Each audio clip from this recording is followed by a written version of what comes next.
ሁለት ሜካኒካል ኢንጂነሮችንና አንድ ጋዜጠኛ ለውድድር ይቀርባሉ። እኛ ምን ንግባ እንዴ ነው ነገሩ? በወርቅ የማምረት ሂደት ውስጥ ከፍተኛ የሆነ የህይወት መስዋዕትነት ይከፈላል። ከአንድም ሁለት ሶስት የወርቅ ጉድጓድ ተንድዶብኝ አይቻለሁኝ። ከተለመደው አካሄድ ወጣ ያለ የተሻለ ወርቅ መጠን የምናገኝበትን ሚንስ ነው ይዤ የቀረብኩት። በሃይላንድ ነው የተሰራው? ገዝተህ ነው የምታመጣው? አይደለም፣ አመርታለሁ። ራሴ ነኝ የምሰራው። በውሃ ብቻ ነው የሚሰራው። ምን አይችልም ይሄ ነገር ይሰራል አሁን ያልከው ነገር እስቲ ማረጋገጫ አስተ ሃይድሮሊክስ ተመረሃል? ነጋድ ራስን ማደን ከሆነ ተኝቼ ነበር አንቅቶኛል። ሚሊንግ ሌዝ እና ድሪል ማሽኖች ልትሰራ የምትችል ፕሮቶታይፕ ነው። እቺ የማሽን ሾፕ ማሽኖችን ለማምረት ማሰብ ራሱ አዲስ ነው። ብረት ይገሸልጣል። አንደኛው ቢበላሽ ሁለቱ ይሰራሉ። ወደ ቢዝነሱ መንገባ ከሆነ ደንበኞቻችን እንዴ ጌቱ እንዴት ነው ይሄ ነገር የሚሆን ነገር ነው? የሚሆን ነው። ቢጃይን ማልጠይቀው እኮ ይሆናልን ብትል ወደ አንተ ገበያ ነው ይወስድብሃል። አይሆንም ብትል በእጅ ንክኪ ንጹህ የሆነ መጋገርና ማውጣት የሚችል እንጎቻ የተባለ አውቶማቲክ እንጀራ ማሽን ይዤ ነው የመጣሁት። መጋገር የሚፈልገውን እንጀራ አይነት እንደ ኢንፑት ያስገባል። ከዛ ማሽኑን ማስነሳት ነው። ቻይናዎች ይሰሩት አለ እዚህ ዛሬ ምንድነው ግን የሀበሻን ፕሮዳክት ሀበሻ ነው መጀመሪያ መስራት ያለበት። የዜግነት ክብር ውጭ ሀገር አጽፎ እንደማምጣት ማለት ነው። አይኑ ራሱ አመለኛ እንጀራ አይደለ? የዚህ ቀን የተጋገረው እንጀራ ተበልቶ ይሆን አይሆን አላውቅም እንጂ አልተረፈም። ብዙ እናቶች ይሄን እንጀራ በመጋገር የሚተዳደሩ አሉ። እነሱም በሙሉ ከስራ ውጪ ነው። ባጠይቁኝ ደስ አይለኝም ነበር። እንደውም ጥያቄና እንጀራ ዋጭ ነው የሚታየው። እሱ እናንተ የምትሉት ምንድነው?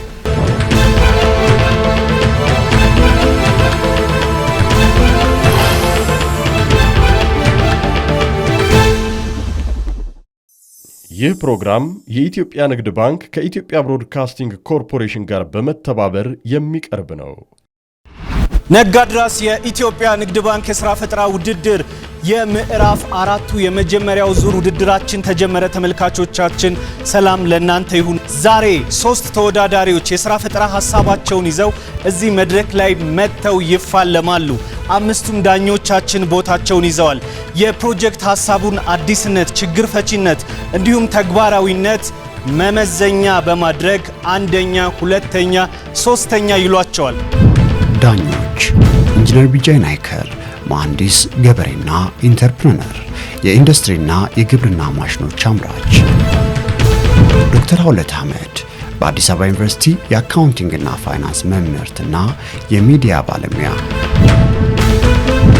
ኢንጂነር ጸደቀ የሆነ የፍሊንትስቶን ሆምስ መስራች፣ የሲቪል ምህንድስና ባለሙያና በጎ አድራጊ።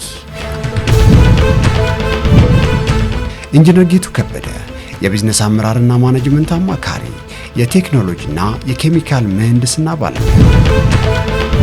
አቶ ፍጹም ንጉሴ የማርኬቲንግና የንግድ አማካሪ፣ በኢስት አፍሪካን ሆልዲንግስ ሲኒየር ኤክስኪዩቲቭ ዳይሬክተር። ተወዳዳሪዎቻችን እነማን ናቸው ላስተዋውቃችሁ። በዛሬው ፕሮግራማችን 2 ሜካኒካል ኢንጂነሮችንና አንድ ጋዜጠኛ የሙያ አጋራችን እኛ ምን ንግባ እንዴ ነው ነገሩ? ውድድሩ ላይ አንድ ጋዜጠኛ ለውድድር ይቀርባሉ። ዘርፉ ችሎት ይባላል። የመጀመሪያው ተወዳዳሪያችን አነስተኛ የብረታ ብረት ማምረቻ ማሽን ነው የሚሰራው። ሜካኒካል ኢንጂነር ነው። በትምህርት ባክግራውንዱ ከደባርቅ ድረስ ነው የመጣው። ሁለተኛው ተወዳዳሪያችን ብርሃን በቀለ ይባላል። እንጎቻ አውቶማቲክ የእንጀራ መጋገሪያ ማሽን ነው የሰራው። ሁለተኛውም ተወዳዳሪያችን ሜካኒካል ኢንጂነር ነው። ሶስተኛው ተወዳዳሪያችን በኃይሉ ጌታቸው ይባላል። ጋዜጠኛ ነው። ጋዜጠኛ ብቻ ግን አይደለም፣ የሥራ ፈጣሪም ነው። የዘመናዊና ባህላዊ ወርቅ አወጣጥ ዕውቀት አለው። የመጣበት የፕሮጀክት ሐሳብ ዘመናዊ የወርቅ ማጠቢያ ማሽን ይሰኛል። 3ቱም ተወዳዳሪዎቻችን ወደ መድረክ መጥተው ሐሳባቸውን ለዳኞች ያቀርባሉ። ማን አንደኛ በመውጣት ቀጣዩን ሁለተኛ ዙር ይቀላቀላል?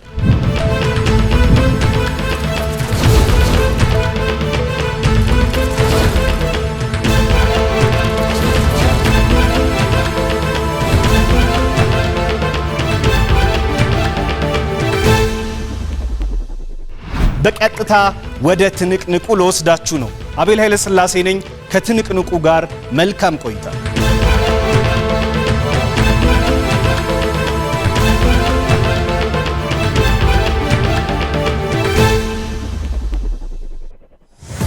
ለሚሰራ ሰው ጊዜ አይበቃውም። ስለዚህ ረጅሙን ጉዳይ በዘዴ ያሳጥረዋል። ወራዊ የአገልግሎት ክፍያዎቹን በቀላሉ ሲቢ ብር ፕላስ ያስታውሰዋል። ታታሪዋ ወጣት ቀኗ ይብቃቃላታል። የትምህርት ቤት ክፍያዋን ለመክፈል ሲቢ ብር ፕላስ ፍጥነት ያላብሳታል። ለፈጠነ አንድ ጉዳይ በሥራ የተጠመደው ያሳተና የኮንዶሚኒየም ብድር ክፍያውን የሚፈጽመው በሲቢ ብር ፕላስ ነው። ግብር ለመክፈል መውጣት መውረድ ቀረ። ይኸው ክፍያ ቀለለ። የትኛውንም ክፍያ ለመክፈል ካሉበት ሳይነሱ ካሰቡት ይድረሱ። የተሻሻለው የሲቢ ብር ፕላስ መተግበሪያ አዳዲስ ነገሮችን አካቶ ሕይወታችሁን ሊያቀል ካላችሁበት ደርሷል። ሲቢ ብር ባሉበት ሁሉ አለ። የኢትዮጵያ ንግድ ባንክ ሁሌም የሚተማመኑበት ባንክ። ይህ ፕሮግራም የኢትዮጵያ ንግድ ባንክ ከኢትዮጵያ ብሮድካስቲንግ ኮርፖሬሽን ጋር በመተባበር የሚቀርብ ነው።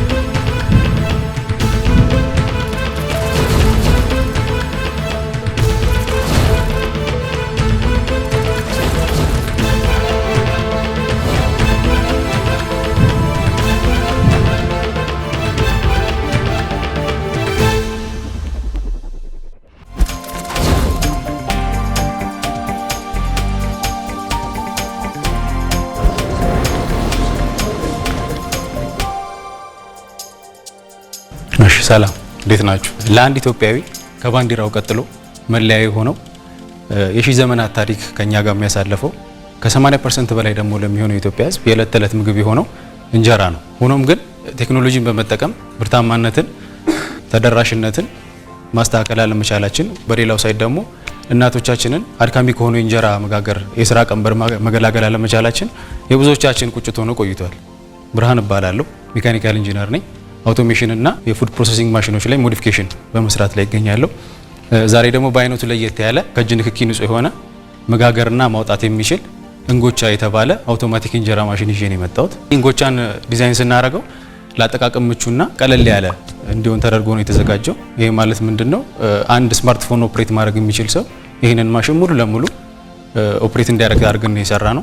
እንጎቻ ላይ እንግዲህ ኦፕሬት ለማድረግ መጀመሪያ ከዩዘሩ ወይም ከኦፕሬተሩ የሚያስፈልገው ምንድነው? የተዘጋጀ ሊጥን በሊጥ ማስቀመጫ ውስጥ አዘጋጅቶ ማስቀመጥ። ለዩዘር ኢንተርፌስ ደግሞ በተዘጋጀው ታች ስክሪን ላይ መጋገር የሚፈልገውን እንጀራ አይነት እንደ ኢንፑት ያስገባል። ከዛ ማሽኑን ማስነሳት ነው። እንጎቻ እንግዲህ ወደ ጎን በተደረደሩ ምጣዶች ላይ ከ1 እስከ 10 ሊሆን ይችላል። እዛ ላይ ወደ ግራና ወደ ቀኝ እየተመላለሰ እንጀራውን እየጋገረ እያወጣ በማስቀመጫ ትሪ ላይ ያከማቻል ማለት ነው። ሌላ ደግሞ ለየት የሚያደርገው እንጎቻን ኦፕሬተሩ የእንጀራውን ውፍረትና ስፋት መቆጣጠር እንዲችል ተደርጎ ዲዛይን የተደረገ ማሽን ነው። ማርኬታብል እንዲሆን ወይም ተደራሽነቱን ከፍ ለማድረግ ከትንሽ ቢዝነስ ጀምሮ እስከ ትላልቅ ድረስ ያሉ አምራቾችን ለማዳረስ በዩዘሩ በፈለገው ወይም ደንበኛችን በፈለገው የእንጀራ ምጣድ ልክ ከስተማይዝ ተደርጎ ማምረት ይቻላል ማለት ነው። ለምሳሌ ባለ 3 ባለ 5 እስከ 10 ድረስ አቅሙ እንደፈለገው ተደራሽ እንዲሆን ይህንን ሲስተም ተጠቅመናል። ጎቻ ፕሮቶታይፕ ሰርተንለታል። በአይምሮ ንብረትም የተመዘገበ ፕሮዳክት ነው። ይህ እንግዲህ ሲሰራ የሚያሳይ ነው። ኖርማሊ ቺን የሰራናት ሁለተኛ ፕሮቶታይፕ ነው። ባለ 3 ምጣድ ነው። ኮምፒውተራይዝድ የሆነ ሲስተም ስለሚጠቀም ያንዳንዱን ፓራሜትር በኮድ ማስተካከል ይቻላል። ራሱ ይጋገራል። እዚህ ጋር ደግሞ ሲያወጣ የሚያሳይ ነው። ይሄ ደግሞ ሰሞኑን እየሞከርን ያለ ነው። 2 ምጣድ ጨምረንበት አውቶሜሽን እንደ ሀገር በጣም የሚያስፈልገን በተለይ እንጀራ ላይ ደግሞ በጣም የዘገየንበት ግን ደግሞ የማይቀር ኢኔቪታብል የሆነ ቴክኖሎጂካል አድቫንስመንት ነው። አመሰግናለሁ። ቻይናዎች የሰሩት አለ እዚህ ዛሬ የጎብኘት እድል አግኝታል። እሱ ብዙዎቻችሁ በእርግጠኛነት ከ5ታችሁ 4 ሰው ምናምን ያን ነገር አይቶታል ሶሻል ሚዲያ ላይ ማለት ነው። ምንድነው ግን ፍሎዎች አሉት፣ ስህተቶች አሉበት። ምክንያቱም ምንድነው የሀበሻን ፕሮዳክት ሀበሻ ነው መጀመሪያ መስራት ያለበት። የዜግነት ክብር ውጭ ሀገር አጽፎ እንደማምጣት ማለት ነው። እና እኛ ስላልሰራ ነው እነሱ እንደ ቂጣ ነው እንትን ያሉት። በዛ ላይ ማሽኑን አይተው ከሆነ ሪፐርፐስድ የሆነ ማሽን ለሌላ ጥቅም ለቂጣዎች፣ ለፒታ ተሰርቶ ለእንጀራ የተደረገ ክሪፕ ምናምን የሚባሉ ምግቦች አሉ። ፕሮዳክቱ ላይ ምን ችግር አለው? እኛ የለመድነው አይነት እንጀራ አይደለም የሚያወጣው። ምን አይን የለውም። እንጀራ አመልኛ ነው እንደሚታወቀው አመልኛ ነው እንጀራ አይደለ? ስፔሲፊክ የሆነ የምንፈልጋቸው አይነት ነገሮች አሉ። ከኋላ አይን ካወጣ አይኑ ራሱ ተክቧን አልችላትም። ግን ያው በሪሰርች ብዙ ነገር ማወቅ ስለነበረብኝ ብዙ ነገር ዲግ አድርገናል። እና ከውጭ የሚመጡት አሁን እንደዚህ ማሽኖች የሚባሉት ምንድነው እንጀራ ስፔሲፊክ እኛ የምንፈልገውን አይነት እንጀራ እያወጡት አይደለም ያለው። ለምሳሌ አይኑ ውፍረቱ ስፔሲፊክ የምትፈልግ አይነት ሙያ ያለች ሙያ የሚጠይቀው እኮ ለዛ እኮ ነው አይደለ? የማይችል ሰው ሲጋገረው እንኳን ለየት ያለ አይነት ፕሮዳክት ነው የሚወጣው። ቴክነሱን እንዴት ትቆጣጠራለህ? 3 አይነት ፓራሜትሮች አሉት። አስፈላጊ ከሆነ ነገር ያው እንደ ትሬድ ሲክሬት አይነት ነገር ነው። 3 አይነት ነገሮች ፓራሜትሮች አሉ። እነሱን እየተቆጣጠረ ልዩነቱ ምንድነው? አሁን እንደዚህ በአይን የሚታይ አይነት እንትን ላይሆን ይችላል፣ ግን በግራም ነው የሚመዘነው። ሙስሊ አሁን አንድ እንጀራ እስከ 500 ግራም ምናምን አካባቢ ነው ያለው።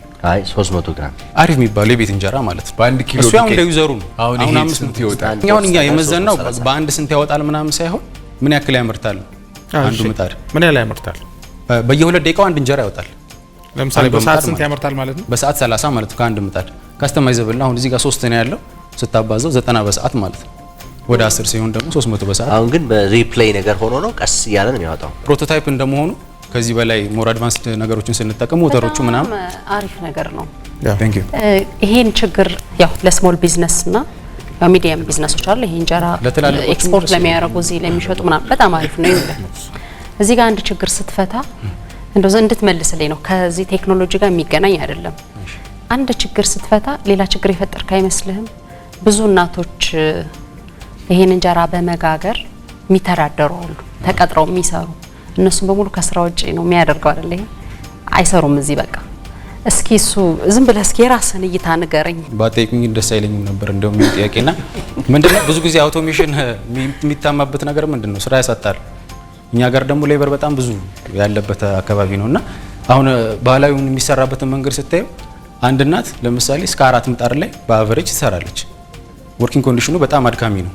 ሙቀት አለ፣ ሄልዝ ሪሌትድ ፕሮብሌሞች ያመጣል። አጠቃቀም ምቹ ነው ብዬ መጀመሪያ የተናገርኩትም ይሄንን ነው። በትንሽ ስልጠና እቺ እናት የስራ እንትኑ ቀሎላት ቁጭ ብላ ይሄን ነገር ኦፕሬት ማድረግ እንድትችል ተደርጎ ነው የተሰራው። ለእናቶችም ይሆናል ማለት ነው። የግድ ኢንጂነር አይደለም ይሄን ኦፕሬት ማድረግ ያለበት ወይም ደግሞ የሆነ የትምህርት ኳሊፊኬሽን አይፈልግም። ጥያቄው ይገባሃል መሰለኝ። ይኸውልህ ይሄንን ምጣዶች የምታቀርቡት ለማን ነው? ለአምራች፣ ለቤት ውስጥ አይደለም። ኦብቪየስ ዋጋውን ንገረኝ። ለምሳሌ 10 የሚጋግረው አቨሬጅኛ ያወጣ ነው ባለ 5ቱ ላይ ነው ያወጣ ነው። ኦሬንጅ ስላለው ባለ 5ቱ ወደ 580 ሺህ ብር 580 ሺህ ብር። ይሄንን አፎርድ የሚያደርጉት ቢዝነስስ ናቸው አይደል? ኢንዲቪጁዋልስ አሁን የምትላቸው እናቶች ተሰብስበው እንዲገዙት ኤክስፔክት አታረግም። የሆነ ስሞል ቢዝነስ አሉ ያንን እየሰራ የቆየ ወይም ደግሞ ወደዛ ቢዝነስ ለመግባት ያሰበ ይሄንን ገንዘብ እርግጠኛ ነኝ 500 ምናምን አይሆንም ኮስቱን ብንሰራው ከዛ በላይም ሊሆን ይችላል ብዬ ኤክስፔክት አረጋለሁኝ። ምክንያቱም ከኛ ተወዳዳሪዎች ልምድ እንደምወስደው በጣም ብዙ ኮስቶች ይረሳሉ እና የሆነ ቁጥር አስባለሁ ዝም ብዬ ያንን አፎርድ የሚያደርጉ ተቀጥረው እነዚህ የምልህ እናቶች ተቀጥረው ነው የሚሰሩት። ማክሲመም ያው የሚያደርጉት ያንን ነው ብለን እንውሰድ። ስለዚህ እነሱ ከስራ ውጭ ነው የሚሆኑት። አሁን አንተ እንዳልከው እነሱ ተደራጅተው ይሄን ይሰራሉ የሚለውን ነገር እኔ አልቀበለውም። አንድ በል ሁለተኛ ኮምፒቲሽኑ በጣም ሃይ ነው አይደለ? እኔ ማቃቸው ኤክስፖርት ላይ እንትን ለማለት ፈልገው እንደምናስበው አይደለም። በጣም ሃይሊ ኮምፒቲቲቭ ነው በጣም ይሄ። ምክንያቱም ብዙ አሉ ተሰማርተው እየሰሩ ያሉ። ስለዚህ አሁን አንተ ለምሳሌ በእናንተ ኢኖቬሽን ከስራ የሚወጡ እናቶች ተደራጅተው ሰርተው ሊያቀርቡ አይችሉም። ከስራ ውጭ ነው የሚሆኑት። እኔ ይውልህ ይሄ ምርጥ ነገር መሆኑን ምን አርጌ ነው ወስጄ ይሄኛው ግን እንዴት ነው የሚፈታው የሚለውን ስለሚያሳስበኝ ነው። ብዙ ስትራቴጂ መፍጠር ይቻላል። ላይክ በዚህ አውቶሜሽን ምክንያት ስራቸውን ሊያጡ የሚችሉ ወይም ኢኩቫለንት ቱ the number of women's እዚህ ሊቀጠሩ የሚችሉ የነበሩ ሴቶችን በተለያየ መንገድ የዚህ ፕሮጀክት አካል አድርጎ መስራት ይችላል። ኢንኮርፖሬት ማድረግ ይችላል። ለምሳሌ እንጀራውን ከተመረተ በኋላ የተመረተውን እንጀራ ጥራት ቁጥጥር እንዲያደርጉ መፍጠር ይቻላል። ድርጅት ውስጥ የተለያየ ፖዚሽን መፍጠር ይቻላል። ማቴሪያል እንዲያቀርቡ ማድረግ ይቻላል። ግብአት እንዲያቀርቡ ማድረግ ይቻላል። ራሳቸው ተደራጅተው ሾፕ እንዲከፍቱ ማድረግ ይቻላል። በነገራችን ላይ ፒች ስታደርግ በጣም አሪፍ ነው ብርሃን፣ በጣም አሪፍ ነው። በቃ የሰውን ጆሮ መሳብ ትችላለህ። የምታነሳቸው የምትጠቀማቸው ቃላቶች ቬሪ ኢንትረስቲንግ ናቸው፣ ካቺ ናቸው። ፕሮዳክትም ልክ እንደዛ ምግብ ላይ ሰራ ስለነበረ ድሮ እንደዚህ አይነት ሀሳብ ነበር። እንደውም ግብጾችና ህንዶችን አምጥተን ይሄንን ነገር ለማሰራት ሙከራ ሁሉ አድርገን ነበር። አሁን አንተ ይሄንን ወደ ተግባር ሰርተህ እንጀራው ሲወጣ አሳይተናል። እኔ በጣም አሪፍ ነገር ነው የምለው። እንጀራ በቤታችን ከመጋገር መውጣት አለበት። ለምሳሌ አሁን ዳቦ በቤታችን አንጋግርም እንደው ድፎ ዳቦ ምናምን ካልሆነ በስተቀር እሱም እየወጣ ነው። አሁን ዳቦ ለምንድን ነው የማንጋግረው? ዳቦ ቤቴ ጋግሬ ለመብላት it will take me long በጣም ረጅም ሰዓት ይፈጅብኛል። በጣም ብዙ ኤሌክትሪክ ፈጃለሁ። አያዋጣም ማለት ነው። ኤፊሽንት አይደለም። ስለዚህ ዳቦን 10 ዳቦ ለቤቴ ለመግዛት ወይ 20 ዳቦ ለመግዛት ግን አንድ ጥያቄ እንጀራ አዋጭ ሀውለት ነው ያነሳችሁ የሚታየው። ኳስችን ሀውለት ያነሳችሁ ኳስችን እንደ ጥያቄ ማለት ነው ሶሻሊ እንዴት ኢንኮርፖሬት ታደርገዋለህ? ሆቴል ቤት የራሱ መጋገሪያ እንትኖች አሉት። በሰው ነው እንደዚህ የሚያስጋግረው። ለምሳሌ ምን ማለት መሰለኩ እሱ በሌላ አነጋገር ድሮ ምንድነው በመጅ ይፈጫል አይደለም እህል። ስለዚህ አሁንም በመጅ ይፈጭ እንደማለት ነው። ክክ ይከካል አይደል ድሮ እንደዛ። አሁንም በእንደዛ ይከካ ማለት ነው። አሁን አይከካም፣ ማንም አይከካም እንደዛ።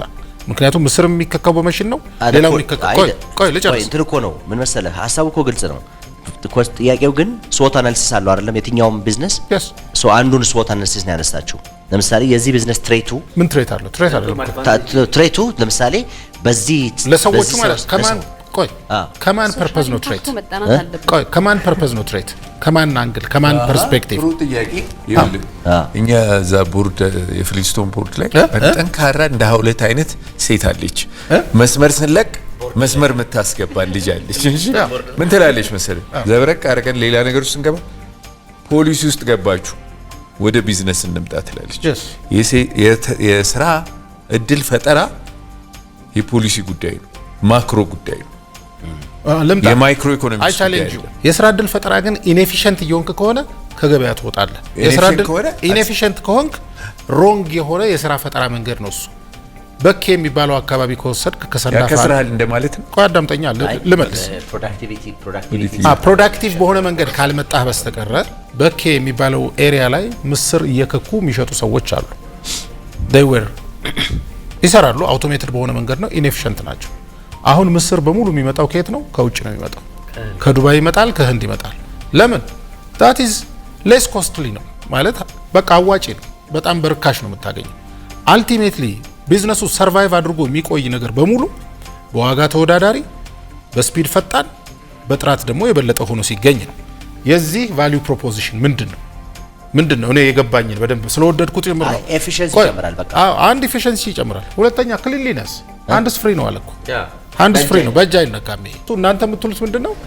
የስራ እድል ፈጠራን ይቀንሳል። ዳላልንም እኮ ዳኝነቱን ስንሰጥ ለአቅራቢው ሰው እንዲያያቸው የምንሰጣቸው መልከታዎች አሉት። ምናልባት አስቦበት ከመጣ እንዲመልስልን፣ ካላሰበው ደግሞ ኮንሲደር እንዲያደርግ ምናልባትም አዲስ ራዕይ እየሰጠ ነውም ሊሆን ይችላል። በነገራችን ላይ እንጀራ መጋገርን እንደ ቢዝነስ ሞክረ ነው ስለምናቅ ጭምር ነው ማወራው። ትልቁ ቻሌንጅ ምንድነው? አንድ እንጀራን እንደ ቢዝነስ የሚሰራ ሰው ጋጋሪ ማጣት ነው። ጋጋሪ ዛሬ ያገኘው ጋጋሪ ነገ የለም። ሁለተኛ ትልቁ ችግር ምንድነው? ኮንሲስተንሲ ነው። ፕሮዳክት ኮንሲስተንሲ ሰራተኛ በተቀየረ ቁጥር ይቀየራል። ይሄ ግን አይቀየርም። ዲስ ኢዝ ማሽን። ለምሳሌ ጋጋሪ ከአንድ ኩንታል 900 የምታወጣለች፣ 800 የምታወጣለች፣ 600 የምታወጣለች። ይሄ እንደ ቢዝነስ ራን ለሚያደርግ ሰው ትልቅ ድሮባክ ነው። ስለዚህ ምንድነው? ይሄ ግን ማሽን ነው የሚያወጣልኝ ነገር ኢንፑት አውትፑት ሪሌሽንሺፑ በደንብ ፊክስድ ነው ማለት ነው። ስለዚህ ነው ቢዝነስ ማን ነው ሳይው እናቶችን ስራ ያሳጣል አይደል? አይ ያሳጣል አልተባልክም። ምን ታስባለህ? እዛ ኤሪያ ላይ ነው የተባልከው። እኔ አንድ ጋጋሪ ቢሆን ኦሬዲ ቢዝነሱ ላይ ነኝ። መጀመሪያ ታርጌት ማርኬቶቻችን ቢዝነሱ ላይ ያሉ ሰዎች ናቸው። መቀላቀልም ይቻላል፣ ችግር የለው።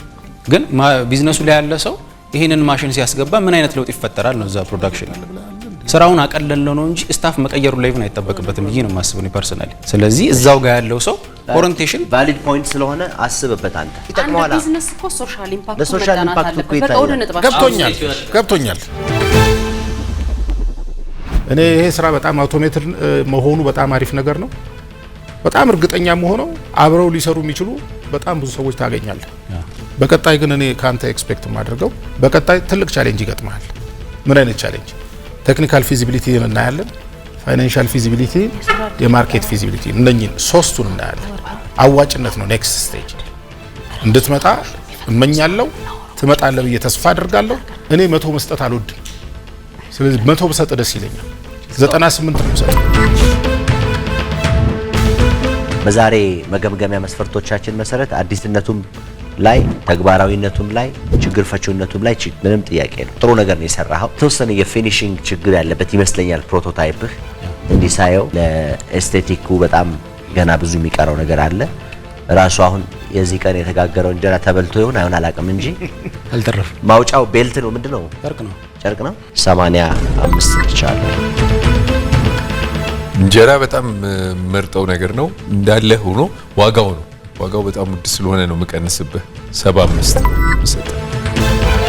ያቦካል አይደል? ከኋላ አይ ማውቀ የለም። ሊጡን አንተን አዘጋጅተህ የምታቀርብ ጆቡን ብቻ ለማድረግ ነው። መጋገርና ማውጣቱ ነው ማለት ነው። አብኳት የቀረው ነው 75 ካፌ ወጥቷል። ስራ የሚያቀሉ ነገሮች ሲመጡ ማንም ሰው ቅር የሚለው የለም። ግን የሆነ ቢዝነስ ስትጀምር ሁሉ ጊዜ ኢምፓክቱ ምንድነው? ያንተ ቢዝነስ ጭራሽ አይደለም ሶሻል ኢምፓክት፣ ኢንቫይሮንመንታል ኢምፓክት የሚያመጣውን ብቻ አይደለም የሚያሳድረውም ተጽዕኖ ይጠናል። ግድ ነው። እንዴት ሆነ ምናምን ያልኩ አንተን ለማስጨነቅ አይደለም ጥያቄው የተነሳው። ምንድነው ያሰብከው? ቢዝነስ ብለህ ስትገባ እነዚህ ነገሮች አስበህበታል ወይ? ካሰብክ መልስ እንድትነግረን ነው። አላሰብክበትም የኔ ቢዝነስ ይሄ ነው ሌላው አይመለከተኝም ነው ያልከው። ይሄ በጣም ጥሩ መልስ አይደለም። በዚች በስራ ደስተኛ ነኝ። የሆነ ጊዜ ላይ ማሽን ሳይ አሊባባ ላይ ራሱ አለ በነገራችን ላይ ይሄ አውቶማቲክ መጋገሪያ ማሽን እንጀራው ራሱ ምናምን በጣም አሁን አንተ እንዳልከው አይኑ ማያምር ምናምን ሳይሆን በጣም ቆንጆ ምናምን ሆኖ አይቼው ገርሞኛል። ስለዚህ አዲስ ነው ብዬ አልወስድም፣ ግን እናንተ ስለሰራችሁት በጣም ደስተኛ ነኝ በኢትዮጵያዊ በመሰራቱ ማለት ነው። እኔ 78 ነው የምሰጠው። የህዝብ ብዛት እየጨመረ ሲመጣ እና የማህበረሰብ በጉልበት የመስራት ሁኔታው እየቀነሰ ሲመጣ ጊዜ የሚቆጥብ ጉልበት የሚቆጥብ ማሽነሪዎች አውቶሜት ሆነው ይመጣሉ። ድሮ ስልክ ሲመጣ ሰይጣን ነው የሚያዋራው ተብሎ ሬዚስቲቭ ይሆናሉ። ድሮ መኪና ሲመጣ የሰይጣን ፈረስ ነው የሚጋልቡት ምናምን ሊሉ ይችላሉ። ይሄ ግን ዘመን ነው። በቃ ይሄኛው ነገር ይሄንን ያስቸግራል። በነገራችን ላይ ክሌይን ብናየው ከውጭ ማሽን ጋር ላይገናኝ ይችላል። ይሄ ክሌይ ራሱ ለእንጀራው የሚሰጠው የራሱ የሆነ እንትን አለው። ማይክሮስኮፒክ እንትኑ ሲታይ ይሄንን ወደዚህ ማምጣትህ በጣም ጥሩ ነው። አንደርስታንድ አድርጌዋለሁ። ይጠቅምሃል አይጠቅምም አላቅም እንጂ እኔ 100 ነው የምሰጠው። የብዙ እናቶችን ችግርም ነው የምትፈታው። በነገራችን ላይ እናቶቻችን ከዚህ ሌላ ስራ ነው መስራት ያለባቸው። እሳት ዳር ቆሞ መስራት ዳቦ ቤት ለሰራ ሰው ያውቀዋል። ቢዝነስ ውስጥ ያለ ሰው ነው በደንብ አይረዳቸውም። እናቶች እንጀራ እንዲጋግሩ መተው የሚረዳቸው ነገር አይደለም። you did good።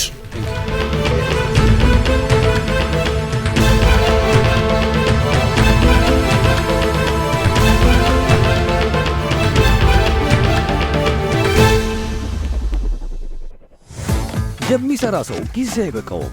ስለዚህ ረጅሙን ጉዳይ በዘዴ ያሳጥረዋል። ወራዊ የአገልግሎት ክፍያዎቹን በቀላሉ ሲቢ ብር ፕላስ ያስታውሰዋል። ታታሪዋ ወጣት ቀኗ ይብቃቃላታል። የትምህርት ቤት ክፍያዋን ለመክፈል ሲቢ ብር ፕላስ ፍጥነት ያላብሳታል። ለፈጠነ አንድ ጉዳይ በስራ የተጠመደው ያሳተና የኮንዶሚኒየም ብድር ክፍያውን የሚፈጽመው በሲቢ ብር ፕላስ ነው። ግብር ለመክፈል መውጣት መውረድ ቀረ። ይኸው ክፍያ ቀለለ። የትኛውንም ክፍያ ለመክፈል ካሉበት ሳይነሱ ካሰቡት ይድረሱ። የተሻሻለው የሲቢ ብር ፕላስ መተግበሪያ አዳዲስ ነገሮችን አካቶ ሕይወታችሁን ሊያቀል ካላችሁበት ደርሷል። ሲቢ ብር ባሉበት ሁሉ አለ። የኢትዮጵያ ንግድ ባንክ ሁሌም የሚተማመኑበት ባንክ። ይህ ፕሮግራም የኢትዮጵያ ንግድ ባንክ ከኢትዮጵያ ብሮድካስቲንግ ኮርፖሬሽን ጋር በመተባበር የሚቀርብ ነው።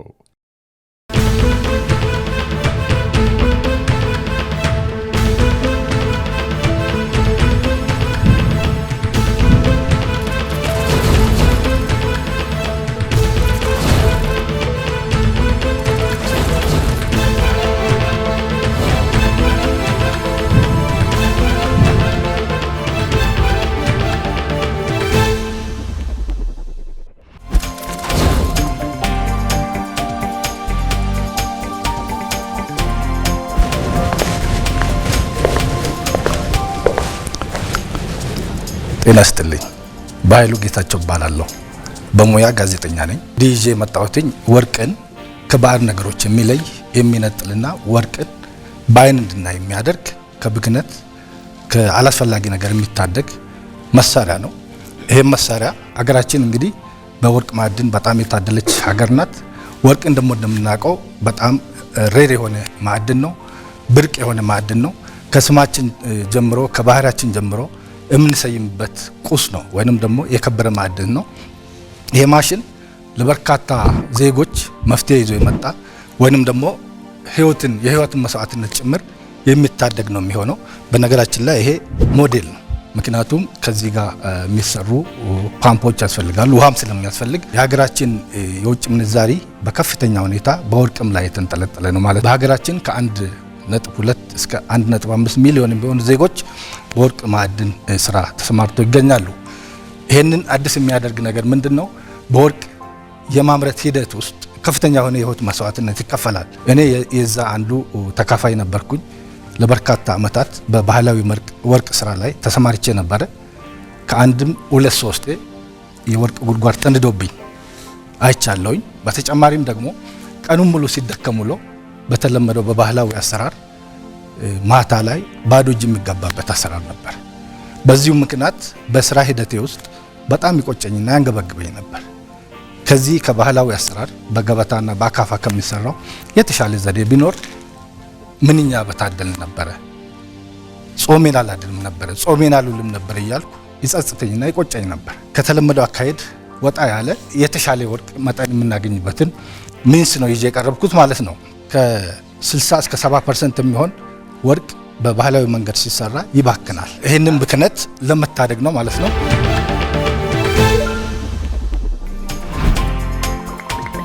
ምን እንዴ ነው የሚሰራው? አቋቋሙ እንዲህ ነው። ሃይድሮሳይክሎን በዚህ ይገባል። በዚህ አይገባም። ይሄ ኤግዞስት ነው። እሺ፣ አላስፈላጊ ነገር የሚወጣበት ነው። እሺ፣ ከአሸዋ ጋር የተቀላቀለ ወርቅ ወይንም ደግሞ በተፈጥሮ በደለል ውስጥ ያለ ወርቅ በዚህ በኩል ይገባል። ቀጥታ ይገባና እዚህ አካባቢ ሲደርስ ከዚህ በፕሬሸር ወደ ላይ የሚወረወር ውሃ አለ። በዚህ ውስጥ ሌላ ቱቦ አለ፣ ሌላ ፓይፕ አለ ውስጥ። በዚህ የሚገባ ከፍተኛ ውሃ ግፊት እንደገና በዚህ የሚገባ አለ። ማቴሪያሉ በዚህ በኩል ነው የሚወጣው። እዚህ ከደረሰ በኋላ ከፍተኛ የሆነ ግፊት እዚህ ውስጥ ስላለ ወርቅ ደግሞ በተፈጥሮ ከፍተኛ የሆነ ደንሲቲ ስላለው ከሌላ ከአይረን፣ ከድንጋይ፣ ከጠጠር፣ ከአሸዋ፣ ከጭቃ በተለየ ሁኔታ ማለት ነው ከዚህ አልፎ በመሃል ላይ ባለው ፓይፕ እዚህ ውስጥ ይገባል። ጥርት ያለ ውሃና ወርቅ ብቻ ምናልባት ደግሞ ጥቂት የሆኑ ክብደት ያላቸው ዴንሲቲ ያላቸው ማቴሪያሎች እዚህ ውስጥ ይጠራቀማሉ ማለት ነው። ከዛ በኋላ ወርቃችንን መውሰድ ነው ማለት ነው። እዚህ ላይ ውሃ ከፓምፕ ይገጠማል፣ እዚህም ላይ ይገጠማል። ካስፈለገ ሌላም መጨመር ይቻላል። ምንም አይነት ኬሚካል እዚህ ላይ የለም። በተፈጥሮ ውሃ ባለው ፓወርና ወርቅ ባለው የተፈጥሮ ዴንሲቲ ወይንም ደግሞ እመክታ ምክንያት እዚህ ላይ ንጹህ ወርቅ እናገኛለን ማለት ነው። ሌላኛው ምንድነው? ይሄ ማስገቢያ ነው፣ ቋት ነው። ምን አይነት ወርቅ ነው?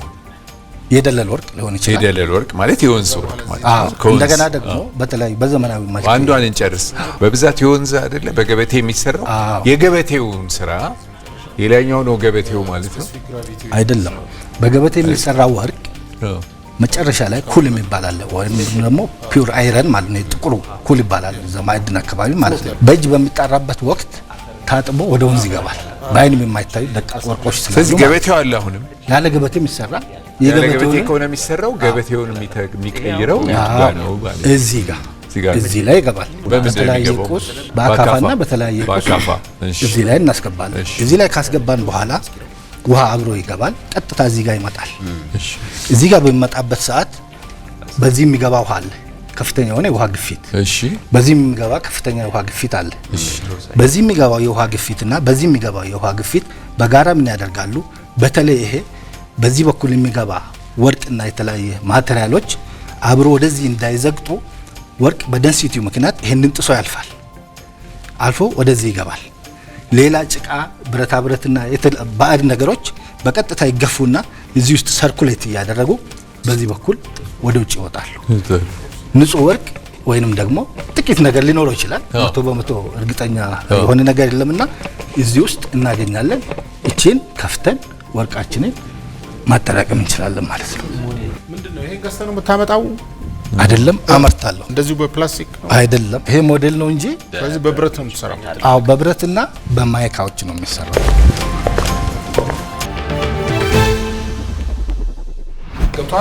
ሁለቱ ፓምፖች ሁለት ፕሬሸር ነው ያላቸው ማለት ነው። የታችኛው የበለጠ ፕሬሸር ስላለው ከላይኛው ጋር ባለው ፕሬሸር ዲፈረንሻል ወርቁ ይወድቃል። ትግሉን ያላሸንፈው በላይኛው ሃይላንድ ይወጣል ነው። የሳይክሎን ኮንሴፕት ነው። ይሄ ደግሞ ሃይድሮሳይክሎን ነው። በውሃ አማካኝነት ወደ ላይ እየገፋ የሚንሳፈፉት ወይም ስፔሲፊክ ግራቪቲያቸው አነስተኛ የሆኑት ወደ ላይ ይወጣሉ። ከባድ የሆኑት ደግሞ ወደ ታች ይዘቅጣሉ ማለት ነው። የሚያስፈልግበት ምክንያት ምንድነው? እዚህ ውሃውን ለመመጠንና በአይን እየታየ አጀስት ለማድረግ። በዚህ ሞዴል ሰርተህ ያየኸው ነገር አለ? ከአመታት በፊት ሙከራ አድርጌ ነበር፣ መጠነኛ ሙከራ። ከዚህ ጋር የተቀራረበ ማለት ነው። ይሄን ከየት አመጣኸው? ራሴ ነኝ የሰራሁት። በሃይላንድ ነው የተሰራው? በሃይላንድ እኮ ሃይላንድ እና ሌሎች ማይካዎች፣ ሌሎች ነገሮች አሉት።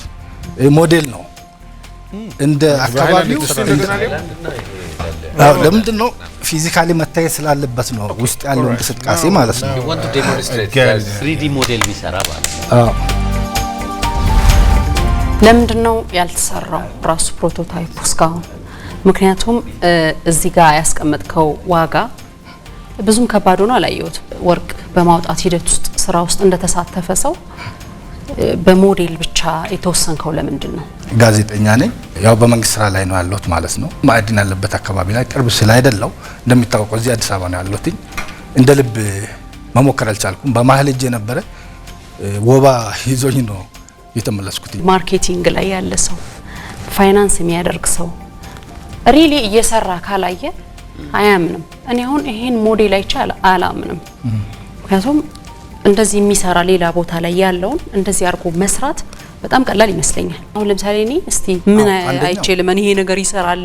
አሁን ያልከው ነገር የወርቅ ማጠቡ ማጥራቱ ጉዳይ ስለ መስራቱ እስቲ ማረጋገጫ ስጠኝ። ምንም ነገር ማረጋገጫው የወርቅን ተፈጥሮ መረዳት ነው። እረዳለሁ። ትራዲሽናሊ እንዴት እንደሚሰራ አውቃለሁ። ግን ያንተ ማሽን ነው። ያንተ እኮ ማሽን ነው አይደለ?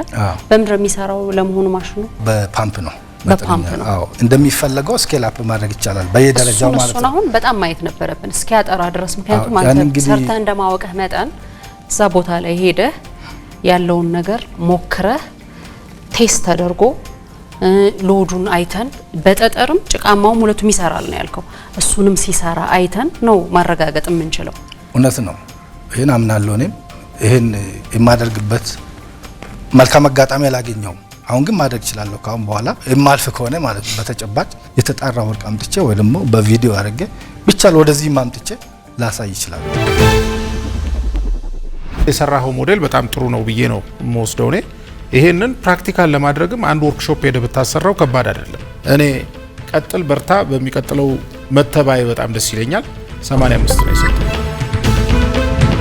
ለማን ነው የሚሸጠው? አንድ ማሽን ለብዙ ማይነሮች ነው ወይስ አንድ ለአንድ ነው መሸጥ ያሰብኩት ነው? አንተ የአገልግሎት ነው መስጠት የምትፈልገው? ምንድነው ያንተ ሞዴል? ይሄን ነገር በብዛት አምርቼ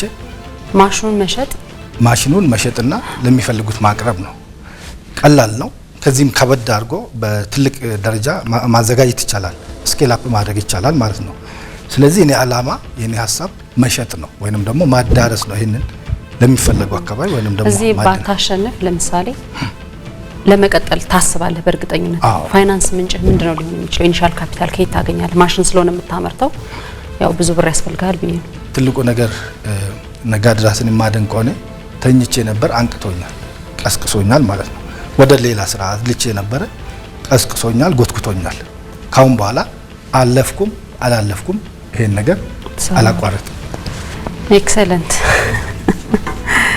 በደንብ ሲሰራ ማየት ፈልጌ ነበር። እንግዲህ ብዙ ጊዜ እንደሰራ ሰው ታሳየኛለህ ብዬ አስቤ ነበር፣ አላየሁም። እኔ 75 ነው የምሰጠው። እኔ 97 ሰጥቻለሁ። ሃይድሮሊክ ነው ወይስ በማኑዋል ነው? ኖርማሊ ሃይድሮሊክ ነው። በፓምፕ ነው የሚሰራው። ኤሌክትሪክ አይደለም፣ ሌላ ምንም አይደለም። ምንም ነገር አይፈልግም። ከውሃ ፓምፕ መጠነኛ ትንሽ የሆኑ የውሃ ፓምፖች አሉ። እስከ ትልቁ ስኬል አፕ ይደረጋል ብያለሁ።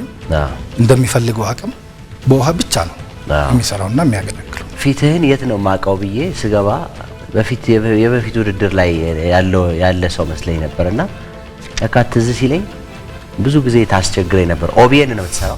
እውነት ነው። ኢንተርቪው አድርጌውታለሁ ከአንድ ሁለት ሶስቴ። እኔ እኮ በኋላ ነው የመጣልኝ ጋዜጠኛ ሲል አቤል ማድረግ ከፍጹምነት ይሻላል። በየትኛውም እድሜ ሙያ ውስጥ ብንሆን ህልማችንን ውስጣችንን የምናስበውን ነገር በማድረግ ወደ ፍጻሜ መምጣት እንችላለን። ነሰሰርሊ ፐርፌክት እስኪሆን መጠበቅ የለብንም አንድ ነገር። ስለዚህ የጀመርከው መንገድ ረጅም ጊዜ ውስጥህ እንደነበረ ስታጫውተን ነበረ። አሁን ደግሞ በነጋድራስ አማካኝነት አዌክን ሆነሃል፣ ነቅተሃል። ስለዚህ ከእንቅልፍ የመንቃት ያክል የነቃህበትን ይዘህ ጉዞውን ቀጥል። ሶ ይሄ ጎልድ ዋሺንግ ማሽን በጣም ብዙ እንደሚፈለግ እናውቃለን። የችግር ፈቺነቱ ላይ አዲስነቱ ላይ ጥያቄ የለንም። 94 ሰጥቻለሁ። ሃይድሮሊክስ ተምረሃል? አውቶ ሜካኒክ የተወሰነ ኮርስ አለ። ወንድሜ ሃይድሮሊክ ተምሯል ያውቃል። የሚገርም ነገር ነው። ይኸውልህ አሁን ሁላችን የምንሳሳተው ስህተት አለ። ፓምፕ ውሃ ፍሎ ያደርጋል እንጂ ፕሬሸር አይፈጥርም። ግን ፓምፕ ይሄ ፓምፕ ትልቅ ፕሬሸር ያለው ምናምን እንላለን አይደል? ሚስኮንሴፕሽን ነው። ፓምፕ ውሃ ማጓጓዝ ነው አይደል? ሃይድሮሊክም ፓምፕ ከሆነ ዘይት ፓምፕ ያደርጋል። ሃይድሮ ፓምፕም ከሆነ ውሃ ፓምፕ ያደርጋል። አሁን አንተ ሁለት ፓይፕ የፈለግከው ሁለት ፕሬሸር ፖይንት ለመፍጠር ነው። በሬዚስታንስ ፕሬሸር የሚፈጥረው ሬዚስታንስ የላይኛውን ከፈት አድርገህ የታችኛውን ጠበብ በማድረግ ነው ፕሬሸር ዲፈረንሻሉ ነው የፈጠርከው አይደል? እንደዛ ነው የገባኝ። እውነት ነው። ይሄን ሃይድሮሊክስ ፍሉይድ ሜካኒክስ ሳትማር ይሄን ኮንሴፕቹዋላይዝ አድርገህ ጭራሽ ወደ ሞዴል መቀየር ያለህን ብሩህ አእምሮ ነው የሚያስታውቀው። አሁን የጎደለው ነገር ምን መሰለህ? ፓወሩን ፓምፕ እነዚህ ገበቴዎች ያሉባቸው ቦታ ላይ ፓምፕ አይገኝም። ኦይል ዲዝል ምናምን ካላረክ ትንሽ ፓምፕ ደግሞ በዛ ሌቭል የለችም። ትልቅ ፓምፕ ከሆነ ይሄን በጣጥሶልህ ነው የሚሄደው። ስለዚህ ምን መሰለህ ልመክርህ ነው ያሰብኩት። ተስፋዬ ያለው የሚባል አንድ መሐንዲስ አለ። ሃይድሮሊክ ፓምፕስ ላይ የወንዝን ጉልበት ወደ ፓምፕ በመጠቀም መጽሐፍ የጻፈ ብዙ ኔትወርክ እንትን ፎሎወሮች ሁሉ አሉት መሐንዲሶች። ፈልገህ አግኝና ፓርትነር አድርገህ ሃይድሮሊክ ፓምፕ ከሆነ የምትጠቀመው የወንዙን ጉልበት ለትንንሽ ፓምፖች የሚጠቀሙ ዲቫይሶች ናቸው እነሱ እሱ የፈጠራቸው። ከሱ ጋር ኮላቦሬት ብታደርጉ ገበቴውን በዚህ ትቀይራለህ፣ ፓምፑን በሃይድሮሊክ ፓምፕ ትቀይሩና ብዙ ስራ መስራት ትችላለህ። እና እኔም ከ90 በታች አልሰጠህም። 90 ሰጠ። አመሰግናለሁ። ታንክ ዩ። እናመሰግናለን። አመሰግናለሁ። የሚገርምሽ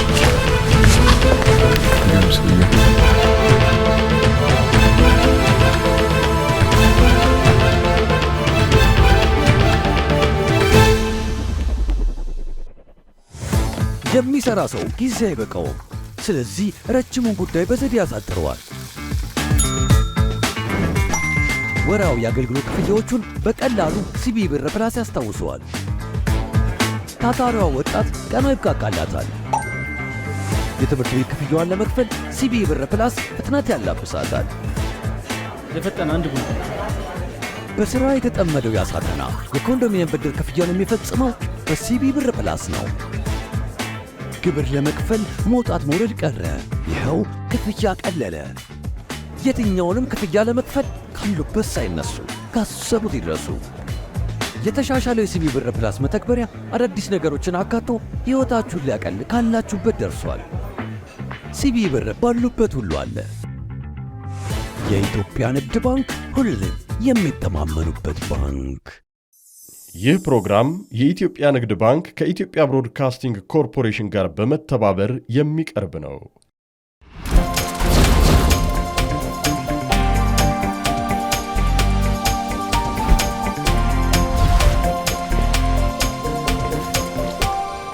ዘርፉ ችሎት ነው የሚባለው። ከደባርቅ ነው የመጣሁት። የሀገራችን ኢኮኖሚ በየጊዜው እያደገ ቢሆንም አብዛኞቹ ማሽነሪዎች የሚመጡት ከውጭ ሀገራት እንደሆነ ይታወቃል። የውጭ ምንዛሬ የሚጠይቁ እንዲሁም ዋጋቸው ከፍተኛ ከመሆኑ አንጻር ለስታርታፕ ወይም ለጀማሪ ቢዝነስ ሰዎች የሚመቹ አይደሉም። ዋጋቸው ከፍተኛ ነው።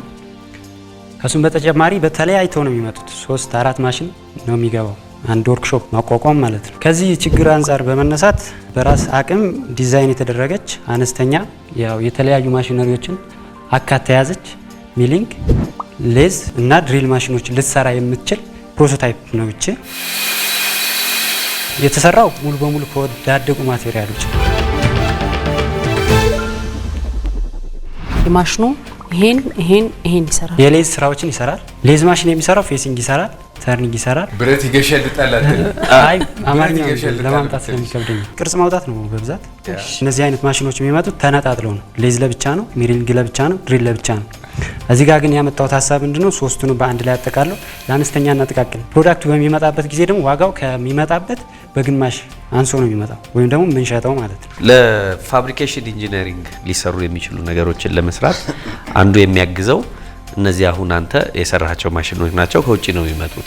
ሌዝ እያሽከረከርክ ብረቱን ቅርጽ ማውጣት፣ ጥርስ ማውጣት፣ መቦርቦር የመሳሰሉት ነገሮች ይሰራል። ሚሊንግ ማሽን ይቆፍራል አለ አማርኛ ስለሚከብድ ይገዘግዛል። ከፈለክ ሼፖችን ማውጣት ይችላል። ቅርጻ ቅርጾችን በሱ ማውጣት ይችላል። ጥርሶች ልትሰራ ትችላል። የመሳሰሉት ድሪል ደግሞ ይቦረቡራል።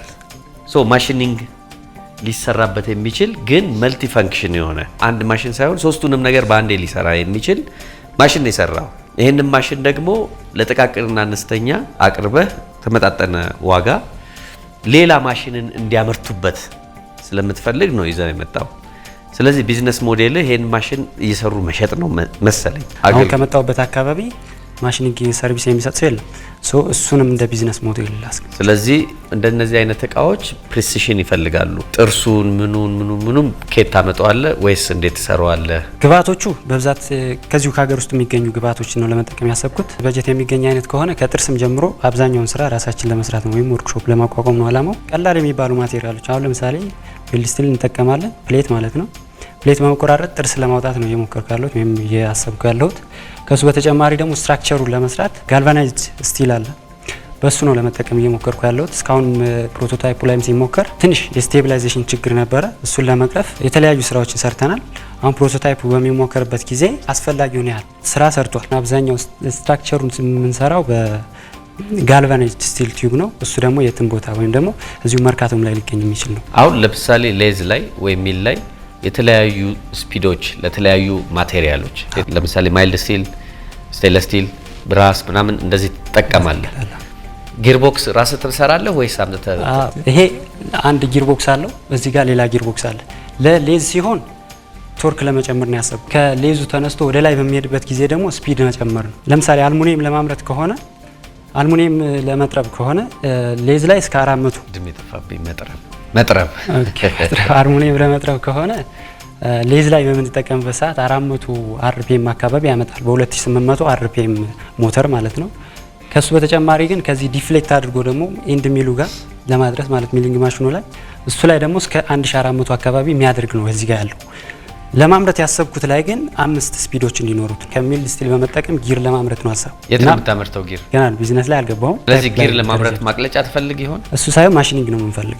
ማሽኒንግ ማለት ፕሌት ይመጣል። ፕሌቱን ሰርክል ትቆርጣለህ። ከዛ በኋላ ወደዚህኞቹ ማሽን ማምጣት። ፕሌት እንደዛ አይነት ቴክነስ ከየት ታመጣለህ? ለምሳሌ እስከ 10 ሚሊ ሜትር ፕሌት አይቻለሁ። 10 ሚሊ ሜትር ትንሽ ነች። ኦኬ፣ ሁለቱን ትደርበዋለህ 20 ሚሊ ሜትር ይመጣል። በመደረብ ማለት ነው። እሱ ነው አላማ። ሃርድ ፌስ ታደርገዋለህ? ፌሲንግ ታደርገዋለህ? ሚሊንግ አለው፣ ፌሲንግ አለ፣ ተርኒንግ አለ። ከሱ ቦሪንግ ትሰራለህ። ከዛ በተጨማሪ በሚሊንግ ማሽን ደግሞ ጥርስ የማውጣት ስራ ነው። አታችመንቶች ይኖራል። ጥርሱ ላይ ነው። ጥርሱ ላይ ሃርድኒንግ ትጠቀማለህ። ምክንያቱም ማይልድ ስቲል ፕሌት ከሚጠቀም ከሆነ ኦልሞስት እንደ ወዲያው የሚያደርግ ፓርት ነው። እሱን ለማድረግ ደግሞ ያው ሂት ትሪትመንት ይኖራል። ትሪትመንት ግን ምን ሰራ ትሪትመንት ካለ ፈርነስ አለ ማለት ነው። ፈርነስ ስላለመጠቀም ኦክሲያሴታይል ነው ለመጠቀም እያሰብኩ ያለሁት። በጣም ምርጥ ሾፕ ሰው ነህ። ፈርነስ የለም ሲሉ ኦክሲያሴታይል እንጠቀማለን፣ እንትን የለም እንትን እንጠቀማለን ምናምን which is good actually። ግን እቅድ ቢኖረው አሪፍ ነው። ወርክሾፕ ላይ አሁን እንደ ቢዝነስ ልትሄድ አይደለ? ስታሸንፍ ደግሞ ፋይናንስ ልትደረግ ነው። ፋይናንሰሮቹ ክሊርሊ ይሄን ለመስራት ምን ያስፈልጋል ብለው ስለሚያስቀምጡ ኦክሲያሲቲሊን እንጠቀማለሁ የሚለው እኔ ጃስት ያው በደንብ በሌላ ባለሙያዎች እንዴት ይታያል የሚለው ፈርነሱ ለማቅለጥ አይደለ እንዴ? ፈርነስ የምናቀልጥ ከሆነ ሌላ ኢነርጂ ነው የምንጠቀመው። አሁን ለምሳሌ እኔ አሁን ካስት ለማድረግ ሌላ ኮስት ይጨምርብናል። በአነስተኛ ኮስት ነው ለመጀመሪያ ያሰብኩ ያለሁት እና ያንን ኮስት ለማምጣት ግን ከፍተኛ ነው የሚሆንብን። ፈርነስ የምታዝ ከሆነ ከፍተኛ ማሽን አትፍራው። አክቹአሊ በነገራችን ላይ አሪፍ ነገር ነው እኮ እየሰራ ያለው።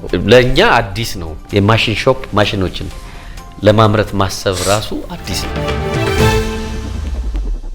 አንድ ላይ ይሰራሉ አሁን እነኚህ ወይስ ለየብቻ ነው የሚሰራው? አሁን እዚህ ጋር ሁለት ቻክ ነው የተጠቀምኩት። ግን ሌዝ በምንሰራበት ጊዜ ሌዝ ላይ ቻኩን ታደርጋለህ፣ ሚሊንጉ ይቀራል ማለት ነው። ከዛ ቻኩን ትነቅለውና ሚሊንግ ላይ እንትን እናደርጋለን። ስለዚህ በአንድ ጊዜ ራሱ ለሁለት ፐርፐዝ ነው። አሁን በአንድ ጊዜ አንድ ነው የሚሰራው ማለት ነው። በአንድ ጊዜ አይሰራም። ኦኬ፣ በአንድ ጊዜ አንድ የሚሰራ ከሆነ አሁን አንተ ሶልቭ የምታደርገው ምንድነው? ዋጋ ይቀንሳል ከሌላው። ሌላኛው ምናልባት ቦታ ስፔስ በደንብ ነው የሚቆጥበው። ስለዚህ የዋጋና የቦታ ቁጠባን መፍትሄ ነው የሚያመጣው። በተጨማሪ በሲንግል ፌዝ ሞተርም ሊሰራ ይችላል። በሲንግል ነው የሚሰራው በስሪ ፌዝ? በሲንግልም በስሪ ፌዝም እንደምትፈልገው እንትን ሳይዝ ማስገባት ትችላለህ። ወይም ደንበኛ እንደሚያዝ በሱ መሰረት። ሌላ የዚህ አይነት ማሽን አለ ከውጭ የሚገቡ አሉ። ቨርቲካል ሚሊንግ ማሽን እየጨመረ ግን ዋጋው እጅግ ከፍተኛ የሚባል ነው። በሚሊዮኖቹ ዋጋውን አነጻጽረን መስል 176,000 አካባቢ። የውጭው ስንት እንደሆነ ከ1 ሚሊዮን በላይ ይሆናል። እቅድህ ላይ በወር 4 ማሽኖችን እሸጣለሁ ብለሃል። ምንን መነሻ ያደረገ ነው ይሄ? ኮሌጆች ጋር በማናገር ፕሮቶታይፑን ለመስራት ገብቼ ነበር። በዚህ ጊዜ ውስጥ ወደ 3 አካባቢ ሰዎች ትዕዛዝ ለመስጠት እየፈለጉ ነው ያሉት፣ በትክክል የሚሰራና በስፔሲፊኬሽኑ መሰረት የሚመጣ ከሆነ በሚል ማለት ነው። ስለዚህ ከሱ በመነሳት በወር 4 ባምርት በሚል በ7 የሰው ኃይል አካባቢ ለሱ ገበያ እንደማናጠለት ስላሰብኩ ነው። እነዚህን ኮምባይንድ የሆኑ ማሽኖች እዚህ የማይመረቱ ከሆነ ያንተ የመጀመሪያው አይነት ከሆነ ማወቅ አለብን ሪሊ ይሸጣሉ የሚለውን። ስለዚህ ለምሳሌ አሁን እንዳልከው የተወሰኑ ኦርደሮችን ልንቀበል ሁሉ ነበር። ምክንያቱም አንተ አልጀመርክም ስራ፣ ለዛ ነው ያልተቀበልከው። እሱን ልታመጣልን ያስፈልጋል። ገና ፕሮቶታይፕ ነው ይሄ። ይህን መጀመሪያ ያሰብከው ከራሴ 20% ሴቪንግ 80% ብድር ከየት ነው? 80% ብድር የኢትዮጵያ ልማት ባንክን አስበህ ነው? እንደሱም ያሰብኩት ነገር አለ። ለምሳሌ እንደዛ ያልኩ እዚህ ጋር በብድር ከሆነ ፋይናንስ የሚደረገው ይሄ ስራ በኋላ ላይ የሚመጣበት በጣም ሃይ ኢንተረስት ኮስት አለ አይደለ? ኢንትረስቱ ይሄ ወለዱ እሱን ሰርቪስ ማድረግ አለበት። በኋላ ላይ ደግሞ ምርት እየጨመርኩ ሄዳለሁ ብለሃል። እዚህ ወለድ ሰርቪስ ማድረግ አለበት። ምን ማለት ነው? መከፈል አለበት አይደል? የሚመጣው ፕሮፊት ማርጂንህም ትንሽ ነው፣ ብዙ አይደለም። ስለዚህ የማስፋፋት እድልህ በጣም ጠባብ ነው። የመነሻ ካፒታልህ ሙሉ በሙሉ በእዳ ባይጀምር በተለይ ስታርታፕ ላይ አሳስቦኝ ነው። ስለዚህ ምንድነው የምታረገው? ራስህ እንዳለ ሆኖ ሌሎች ካንተ ጋር ሊሄዱ የሚችሉ ስራ ሊቀጥሉ የሚችሉ ሰዎችን መፈለግ አለበት። በኢኩዊቲ ነው ፋይናንስ መደረግ ያለበት አሁን ካየሁት ብቻ ማለት ነው። አለበለዚያ ደግሞ በጣም ብዙ ሽልማት ማሸነፍ አለ፣ በዛ መሸፈን ትችላለህ። እሱ ትንሽ አስግቶኝ ነው። ግን አንድ እዚህ ማሽኑ ላይ አሁን አንደኛው ቢበላሽ ሁለቱ ይሰራሉ። ምናልባት ጊርቦክስ ላይ ከተበላሸ ሊቆም ይችላል። ምክንያቱም ከታች ተነስቶ የሚመጣው ከጊርቦክስ ነው እንደገና እንትን የምንሰጠው ከአንዱ ጊርቦክስ ወደ ሌላኛው ማሽን የምናስተላልፈው ኃይል እዛ ላይ ሞን ከሆነ የስፔር ፓርት የሜንቴናንስ ምናምን ስትራቴጂ ምንድነው? ስታንዳርድ ለመጠበቅ ሞክራለሁ። ቤሪንጎች ሊሰበሩ ይችላሉ።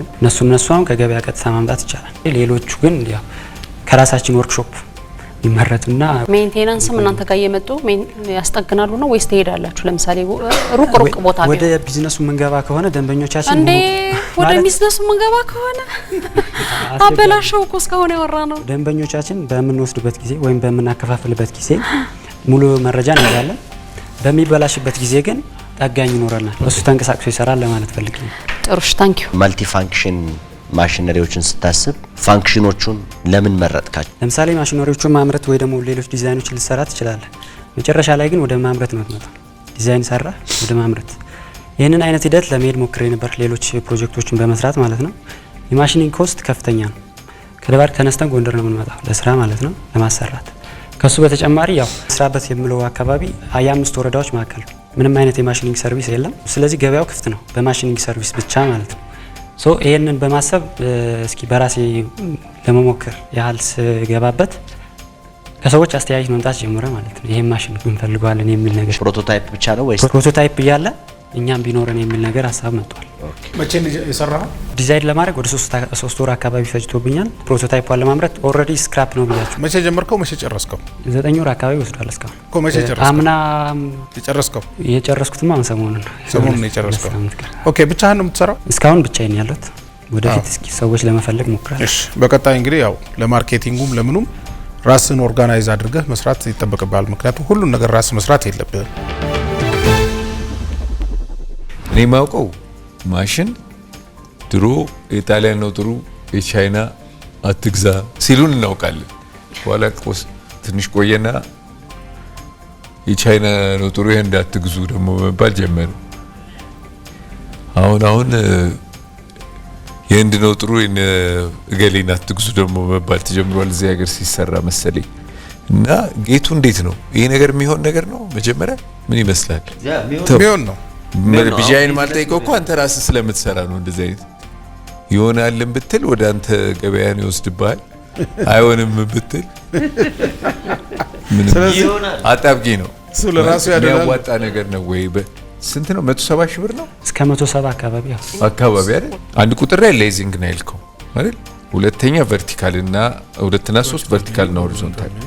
በአሁኑ ሰዓት ፕሮቶታይፑ ላይ ያደረኩት ቨርቲካል ሚሊንግ ማሽኗን ብቻ ነው። ወደፊት ግን ማስፋፊያ አለው ማለት ቨርቲካል ሚሊንግ ብቻ ነው። በተጨማሪ ደግሞ ሆሪዞንታል ሚሊንግ የሚጨምር ስፔስ አለ። አታችመንት ስላለው ሆሪዞንታል ሚሊንግ ማሽንም ይጨምራል። ይቅርታ እናንተ ልጠይቅ፣ የሌዝ እና የሚሊንግ ልዩነቱ ምንድነው? ሌዝ እንዲህ ነው የሚጠርበው። ለምሳሌ ሮድ ቢኖር የዛን ሮድ መጥረግ ማለት ነው። ለምሳሌ ጥርስ ማውጣት ካስፈለገ ትሬድ ማለት ነው። በከተራ አማካኝነት ይጠርበዋል ማለት ነው። መጥረቢያው ይቆማል፣ ያኛውን ታሽከረክራል። ያኛው ይሽከረከራል። ሚሊንግ ሲሆን ደግሞ አንደኛው ይሽከረከራል። መቧጠጥ ነው። ለምሳሌ ኪዌይ ለመስራት እንደዛ ብትፈልግ ይሄ ሁሉ ነገር እንዴት ነው የምትሰራው የሚለው ነገር እዛ ላይ ስላልታየ እንደ ሀሳብ ነው ማለት ነው። ሌዝ ማሽን አለ፣ ሚሊንግ ማሽኖች አሉ፣ ቨርቲካል እና ሆሪዞንታል የሆኑ እንደዚህ ቧጠው ጎድጓዳ ነገር የሚሰሩ የኔ ያየው እሱ ነገር ጽሁፉ ላይ ነው ያየው፣ እዛ ውስጥ ነው ያየው። ይሄው እዚህ ጋር እንደምታየው ይሄ ከዚህ ወደዚህ ሌዝ ነው። ይሄኛው ማለት ነው እዚህ ጋር የሚሽከረከረው ሌዝ ነው፣ ወይም ቻክ፣ የሌዝ ቻክ ማለት ነው። አዎ እዚህ ጋር ደግሞ የሚሽከረከራል ሌላ ማለት ነው፣ ይሄ ማለት ነው። ይሄ ደግሞ ቨርቲካል ሚሊንግ ይሰራል ማለት ነው። እዚህ ጋር ድሪል ቢት አስሬበታለሁ። ይሄ ድሪል ነው፣ ድሪል ቢት ማለት ነው። ድሪሊንጉ ድሪል ቢትም ይሆናል። ከዛ በተጨማሪ ደግሞ ይሄ ስክሩ አለ አይደል? ይሄን ስክሩ በመጠቀም ደግሞ ከፍ ዝቅ እያደረግ በምትፈልገው ስፔስ ልክ እያስቆምክ ማለት ነው ለቨርቲካል ሚሊንግ መስራት ይቻላል። ከዚህኛው በተጨማሪ በዚህ በኩል ማለት ነው ስፔስ አለ። አሁን ፖዝ አለ። በዚህ ስፔስ ደግሞ ከዚህኛው እቺ ጊር በመጠቀም ደግሞ ወደዚህኛው በኩል ሆሪዞንታል ሚሊንግ ማሽን ከዚሁ ጋር ቴብል በመስራት ማለት ነው መስራት ይቻላል። ሶ እሱን ማምጣት ያልቻልኩት ካሁን ከኮስት አንጻር ነው። ኮስት ቢኖር ኖሮ ከዚህም በተጨማሪ ብዙ መስራት የሚቻልበትና ስፔስም ያለበት ሁኔታ ነው ያለው። ሶ ከአንድ ሞተሯ እዚህ ጋር ነው የምትመጣው። ከሞተሩ ትነሳለ እስከዚህ ድረስ ወይም ደግሞ እስከ ሚሊንጉ ድረስ ትራንስፈር ታደርጋለህ በቼን ማለት ነው። ሶ በሱ መንገድ ነው ለመስራት ያሰበው። ወደ ቀጣይ ዙር የምታልፍ ከሆነ በቀጣይ ስትመጣ ስፔሲመኖች በዚህ የተሰራ ምናልባትም አብረው ስትሰራ ራሱ የሚታይበት ለምሳሌ በሚሊንግ የሰራሃቸውን ፒሶች የተወሰኑ ወርክ ፒሶች እንደገና ድሪል ያደረካቸውን ሌዝ ደግሞ ያወጣቸውን ትሬዶች ምናምን ማሳየት የሚችል ግን በቪዲዮ ደግሞ አንተው ራስህ ስትሰራ የሚታይበት አይነት ነገሮች ይዘህ ብትመጣ መስራት ብቻ አይደለም። አሁን ዋናው ነገር እየሆነ የመጣው መሸጥ በጣም ከባድ እየሆነ የመጣበት ጊዜ ነው። ስለዚህ እንዴት እንደምትሸጥ እንዴት ገበያ እንደምትፈጥር ብቻህን አትሰራም። አንተው ራስህ ማሽን ሰርተህ አንተው ሸጠህ የሚሆን ነገር ስላልሆነ ይሄ አደረጃጀት በሚታይበት ሁኔታ ዶክመንትህን ይዘህ እንድትመጣ ያስፈልጋል። ለአሁኑ ያው 78 ሰጥቻለሁ። ተመልሰህ ብትመጣ አሪፍ ነገር ልታሳይ ትችላለህ የሚል ግምት አለኝ። ተግባራዊነቱን፣ ችግር ፈቺነቱን እና አዲስነቱን ከማየት አንጻር 95 ከመቶ ሰጥቻለሁ። 80 ሰጥቻለሁ። ዘርፉ ኮንፊደንስ በጣም ነው ደስ የሚለው። ሜካኒካል ኢንጂነሪንግ ነው የተመረከው አይደል? ስለዚህ በተማሩበት ዘርፍ እንደዚህ ጥሩ ነገር ይዘውልን የሚመጡ ተወዳዳሪዎችን በጣም አፕሪሼት እናደርጋለን። የማርኬቱን በእዳ የተዘፈቀ ድርጅት ይዘህ እንዳትመጣሽ እዚህ ኔክስት ስትመጣ 80 አግኝተሃል። ይህን ስራ እዚህ ጋር ማድረስ ራሱ ከባድ ነገር ይመስለኛል። ግን ማሽኖች በትልልቅ ኢንዱስትሪዎች የሚሰሩ ሄቪ ኢንዱስትሪ ነው እንጂ እንደዚህ በቀላሉ ተገጣጥሞ የሚሰራ ነው ብዬ አላምንም። 50 ነው የምሰጥህ።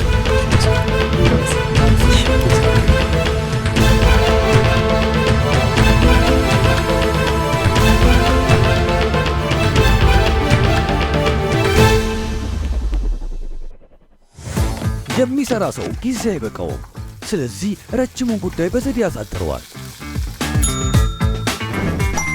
ወራዊ የአገልግሎት ክፍያዎቹን በቀላሉ ሲቢ ብር ፕላስ ያስታውሰዋል። ታታሪዋ ወጣት ቀኗ ይብቃቃላታል። የትምህርት ቤት ክፍያዋን ለመክፈል ሲቢ ብር ፕላስ ፍጥነት ያላብሳታል። የፈጠነ አንድ ጉዳይ በስራ የተጠመደው ያሳተና የኮንዶሚኒየም ብድር ክፍያውን የሚፈጽመው በሲቢ ብር ፕላስ ነው። ግብር ለመክፈል መውጣት መውረድ ቀረ። ይኸው ክፍያ ቀለለ። የትኛውንም ክፍያ ለመክፈል ካሉበት ሳይነሱ ካሰቡት ይድረሱ። የተሻሻለው የሲቢ ብር ፕላስ መተግበሪያ አዳዲስ ነገሮችን አካቶ ሕይወታችሁን ሊያቀል ካላችሁበት ደርሷል። ሲቢ ብር ባሉበት ሁሉ አለ። የኢትዮጵያ ንግድ ባንክ ሁሌም የሚተማመኑበት ባንክ። ይህ ፕሮግራም የኢትዮጵያ ንግድ ባንክ ከኢትዮጵያ ብሮድካስቲንግ ኮርፖሬሽን ጋር በመተባበር የሚቀርብ ነው።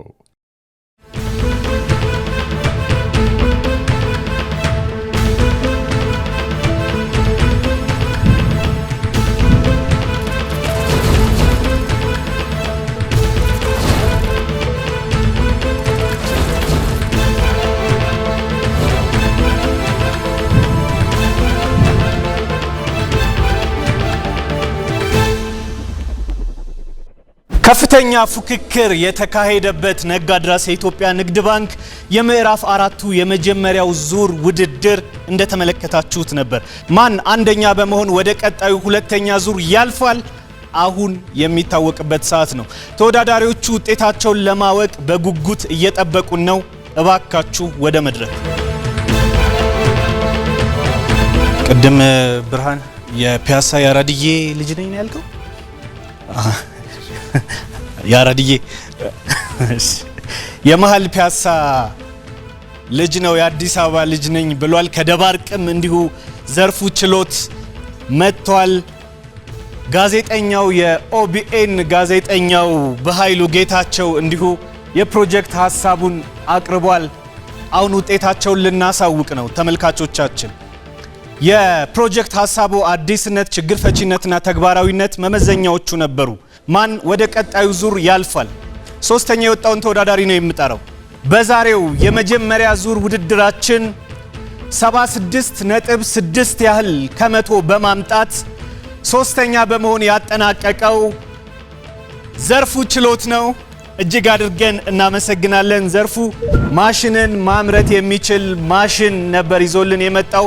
በመቀጠል 87.2 እያነበባችሁ አይደለም ማለት በኃይሉ ረጅም ስለሆነ ፈራዋለሁ ውጤት እንዳታይ።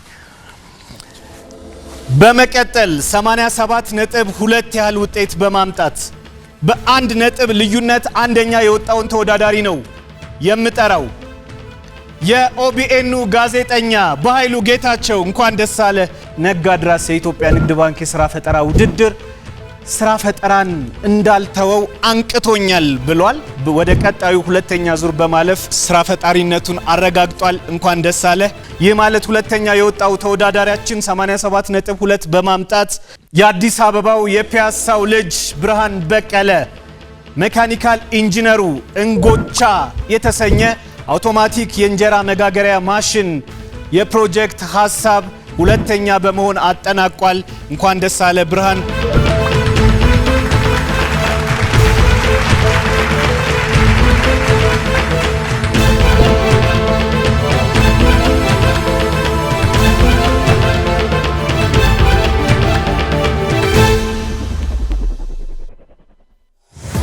የሚሰራ ሰው ጊዜ አይበቃውም። ስለዚህ ረጅሙን ጉዳይ በዘዴ ያሳጥረዋል። ወራዊ የአገልግሎት ክፍያዎቹን በቀላሉ ሲቢ ብር ፕላስ ያስታውሰዋል። ታታሪዋ ወጣት ቀኗ ይብቃቃላታል። የትምህርት ቤት ክፍያዋን ለመክፈል ሲቢ ብር ፕላስ ፍጥነት ያላብሳታል። ለፈጠነ አንድ ጉዳይ በስራ የተጠመደው ያሳተና የኮንዶሚኒየም ብድር ክፍያውን የሚፈጽመው በሲቢ ብር ፕላስ ነው። ግብር ለመክፈል መውጣት መውረድ ቀረ። ይኸው ክፍያ ቀለለ። የትኛውንም ክፍያ ለመክፈል ካሉበት ሳይነሱ ካሰቡት ይድረሱ። የተሻሻለው የሲቢ ብር ፕላስ መተግበሪያ አዳዲስ ነገሮችን አካቶ ሕይወታችሁን ሊያቀል ካላችሁበት ደርሷል። ሲቢ ብር ባሉበት ሁሉ አለ። የኢትዮጵያ ንግድ ባንክ ሁሌም የሚተማመኑበት ባንክ። ይህ ፕሮግራም የኢትዮጵያ ንግድ ባንክ ከኢትዮጵያ ብሮድካስቲንግ ኮርፖሬሽን ጋር በመተባበር የሚቀርብ ነው። ስትከታተሉት የቆያችሁት ነጋድራስ የኢትዮጵያ ንግድ ባንክ የሥራ ፈጠራ ውድድር የምዕራፍ አራቱን የመጀመሪያ ዙር ውድድር ነው። አምስቱም ዳኞቻችን አስተያየት ብቻ ሳይሆን ትምህርት ጭምር ዚም ላሉ በየቤቱም ለሚገኝ ቢዝነስ ወዳድ ማህበረሰብ መልእክታቸውን እያስተላለፉ ቆይተዋል። ሁሉንም እጅግ አድርገን እናመሰግናለን። በሚቀጥለው ሳምንት በሌላው ክፍል እስከምንገናኝ በያላችሁበት ሳምንቱ የማሰብ የመፍጠር የመመራመር እንዲሆንላችሁ ተመኘው። አቤል ኃይለ ሥላሴ ነበርኩ። እስከ ሳምንት ቸር ቆዩ።